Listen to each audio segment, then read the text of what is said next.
نحمده ونسلم على رسوله الكريم اما بعد بسم اللہ الرحمن الرحیم سیرت النبی صلی اللہ علیہ وسلم کا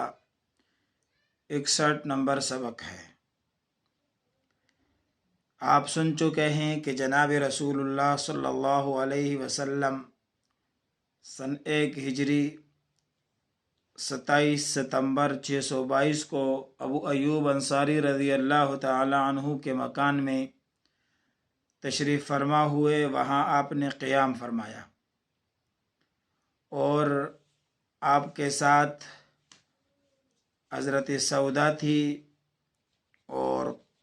جو آپ کے اہل و عیال مکہ مکرمہ میں رہ گئے تھے وہ بھی وہاں تشریف لے آئے۔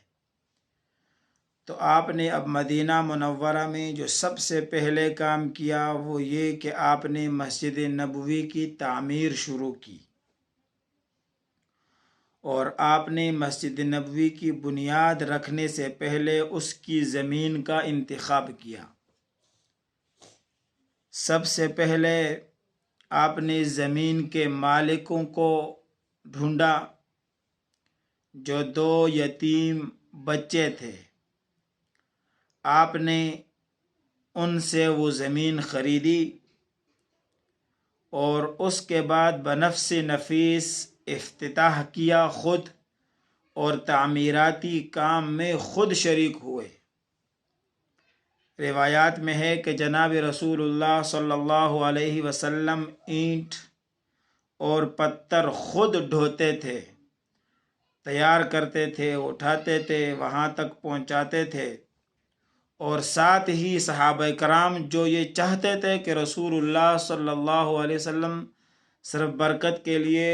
افتتاح کر دیا یہ کافی ہے، باقی ہم کام خود کریں گے، جیسے خندق میں بھی بعد میں ہوا۔ لیکن رسول اللہ صلی اللہ علیہ وسلم نے کام کارکنوں کے حوالے نہیں کیا۔ قیادت کا کام یہی ہے کہ وہ کارکنوں کو آگے کر کے خود پیچھے رہے اور کارکنوں کو ڈھال بنائے، کارکنوں سے کام لے۔ نہیں، سنتی نبوی، سیرتی نبوی یہ ہے کہ قائد اپنے کارکنوں کے ساتھ مقاصد میں مصروف رہتے ہیں اور خود اپنے آپ کو کام میں مشغول رکھتے ہیں۔ اس لیے آپ خود بھی مشغول تھے اور اپنے ساتھ صحابہ کرام کو جوش اور خروش دلانے کے لیے آپ یوں ارشاد فرمایا کرتے تھے: اللہم لا عیش الا عیش الآخرہ فاغفر للانصار والمہاجرہ۔ اے اللہ، زندگی تو بس آخرت کی زندگی ہے اور بخشش فرما دیجئے انصار کے لیے اور مہاجرین کے لیے۔ اور یہ والا شعر بھی آپ پڑھتے جو ہے نا وہ ارشاد فرما رہے تھے: ھذا الحمال لا حمال خیبرا ھذا ابر ربنا واطہر۔ یہ بوجھ خیبر کا بوجھ نہیں ہے، یہ ہمارے پروردگار کی قسم زیادہ نیک اور پاکیزہ ہے۔ اور صحابہ کرام جوش اور خروش میں آ کر کہتے تھے: لئن قعدنا والنبی یعمل۔ کارکن بھی ایسے تھے، جیسی قیادت اعلیٰ عزم، صبر، ہمت والی، ایسے ہی کارکن صحابہ بھی۔ کارکن ارشاد فرماتے تھے جواب میں: لئن قعدنا والنبی یعمل لذاک منا العمل المضلل۔ اگر ہم بیٹھے رہیں اور نبی علیہ السلام کام کریں تو یہ ہمارا یہ کام گمراہی کا کام ہوگا۔ ایسے تو نہیں ہو سکتا کہ قیادت مصروف عمل ہو اور کارکن آرام کریں، نہیں، بلکہ جب قیادت اور کارکن دونوں مل کر مقصد کی طرف بڑھتے ہیں تو منزل مقصود تک پہنچنا آسان ہوتا ہے اور کامیابی ملتی ہے۔ تعمیر کے دوران وہاں مشرکین کی قبریں، کچھ وہاں پر کھجور کے درخت، کچھ غرقد کے درخت وغیرہ بھی نکل آئے۔ مشرکین کی قبریں اللہ کے رسول نے اکھاڑ دی، اس کے اندر ہڈیاں وغیرہ تھی، اس کو صاف کیا اور ان کو باہر پھینک دیا۔ اور جو کنڈرات تھے اس کو ہموار کر دیا، کھجور کے درختوں وغیرہ کو کاٹ کر قبلے کی جانب لگا دیا، اور قبلہ اس وقت بیت المقدس تھا۔ یہ بعد میں تبدیل ہوا ہے، 16 مہینے بعد میں۔ اور اسی طرح جناب رسول اللہ صلی اللہ علیہ وسلم نے دروازہ جو بنایا وہ 3 دروازے بنائے، اور تینوں دروازوں کے چوکٹ کے نیچے پتھر رکھے، کچی اینٹوں کی دیواریں اور گارے سے ان کی لپائی کی گئی، چھت پر کھجور کی شاخیں جو ہے نا وہ ڈالی گئی تانا بانا بنا کر،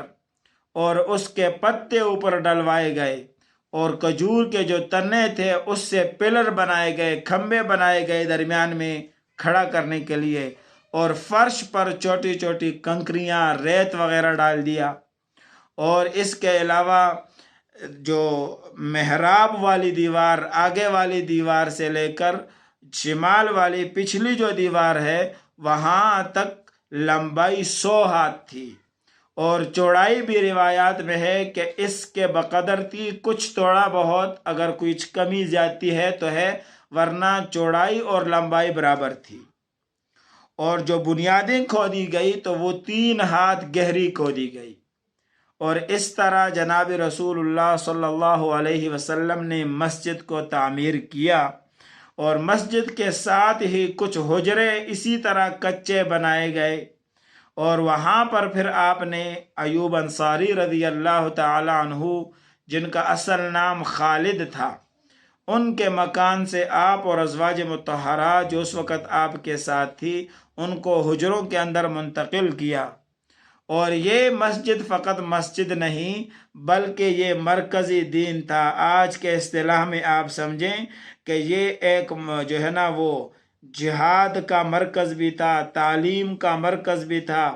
اور یہ عدل و انصاف کا بھی مرکز تھا، یہ جہاد کا بھی مرکز تھا، معسکر تھا، اور یہ عدالت کے لیے بھی، یعنی جتنے بھی ریاستی کام تھے وہ سارے کے سارے وہاں ہوتے تھے۔ پارلیمنٹ کا یعنی آپ ایک تصور کریں، اور شورائی نظام کے اجلاسات، مجلسیں اور مشاورتیں وہ ساری کی ساری وہاں ہوتی تھی۔ وہاں سے جماعتوں کا بھیجنا، واپس آنا، جماعتوں کی کارگزاری سننا، جماعتوں کو روانہ کرنا، یہ سب کچھ رفاعی کام کے لیے صحابہ کی تشکیلیں کرنا، اسلام کی دعوت کے لیے صحابہ کی تشکیلیں کرنا، ان سارے کاموں کا جو مرکز تھا وہ مسجد نبوی تھا۔ اور اس کے علاوہ مسافر طلباء کے لیے مدرسہ بھی یہی مسجد تھی۔ آج آپ دیکھیں کہ کون سا مسجد ہے، کون سا جو ہے نا وہ ادارہ ہے کہ جو سارے کام اپنے اندر سمیٹ لے، لیکن یہ جناب رسول اللہ صلی اللہ علیہ وسلم کی جامع شخصیت تھی۔ ظاہر ہے کہ انہوں نے پھر جس مسجد کو تعمیر کیا تو وہ مسجد بھی تمام امور کے لیے جامع تھی۔ آج بھی ہماری مساجد ایسی ہی جامع ہونی چاہیے، ہر محلے کی مسجد جامع ہونی چاہیے، اور ہر محلے کی مسجد فقط نمازوں کے لیے نہیں بلکہ ہر محلے کی مسجد اپنے علاقے کی تمام دینی، معاشرتی اور تمام جو ہے نا ذمہ داریوں کا مرکز ہونا چاہیے۔ وہاں تعلیم کا اہتمام ہونا چاہیے، وہاں رفاعی ادارے چلانے کا اہتمام ہونا چاہیے، اور سارے کام مساجد کے اندر سنت کے مطابق آج بھی ہو سکتے ہیں۔ یہ بڑی بڑی بلڈنگیں لینا کرائے پہ اور پھر اس کو کرایہ حکومت کا دینا، عوام پہ ٹیکس لگانا، اگر غور کیا جائے تو جتنی بڑی بڑی مساجد ہیں، جامع مساجد ہیں، ان کو اگر استعمال میں لایا جائے ان بڑے بڑے مقاصد کے لیے تو ایک تو مسجد کا تقدس ہے تو وہ سارا کرپشن، چوری، وہ اس احترام کی وجہ سے ختم ہو جائے گا، اور دوسرا لوگوں کا آنا مساجد میں زیادہ ہو جائے گا، خوف خدا پیدا ہوگا،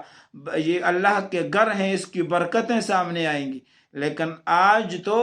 جو مدارس اور مساجد پہلے سے اپنے طور پہ کام کرتے ہیں ان کو بھی برداشت نہیں کیا جا رہا، چہ جائے کہ انہی مساجد اور مدارس کو حکومتی سرپرستی حاصل ہو اور اسلام کے اصولوں کے مطابق چلایا جائے۔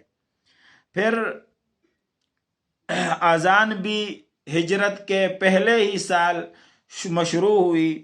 اور وہاں پر جب اذان شروع ہوئی، اس کا وہ مشہور واقعہ ہے کہ وہ جو صحابی ہیں حضرت عبداللہ بن زید بن عبد ربہ رضی اللہ عنہ، انہوں نے پھر جو ہے نا وہ خواب دیکھا، پھر فاروق اعظم نے خواب دیکھا، یہ اذان سکھائی گئی، پھر صحابہ کرام رضوان اللہ اجمعین مختلف نے یہی رائے دی۔ اس کے بعد جناب رسول اللہ صلی اللہ علیہ وسلم نے یہ اذان کی جو اجازت دی، اور باقاعدہ پہلے مؤذن حضرت بلال، جن کی ایک سریلی بلند آواز تھی، انہوں نے اذان دینا شروع کی، اور یہ نغمہ لاغوتی ایسے جو ہے نا گونجنا شروع ہوئی کہ اس کی وجہ سے 5 وقت مدینہ کے اندر ایمان کی فضائیں بلند ہوتی تھی، ایمان سے پورا مدینہ جو ہے نا وہ خوشبودار معطر ہو جاتا تھا، اور لوگوں کی توجہات وہ مسجد نبوی کی طرف ہو گئی۔ اور یہی وہ نغمہ ہے جس کی بنیاد پر جو ہے نا وہ مسلمان بھائی چارگی، ایثار، قربانی، یکجہتی کے لیے جمع ہوتے تھے، اور اس کے بعد رسول اللہ صلی اللہ علیہ وسلم کی امامت میں یہاں نمازیں پڑھتے تھے۔ تو یہ جامع کلمات اللہ رب العزت نے وحی کے ذریعے عطا فرمائے۔ انشاءاللہ اس کے بعد رسول اللہ صلی اللہ علیہ وسلم نے دوسرا قدم کیا لیا، اور انشاءاللہ آئندہ کے سبق میں، وآخر دعوانا ان الحمد للہ رب العالمین۔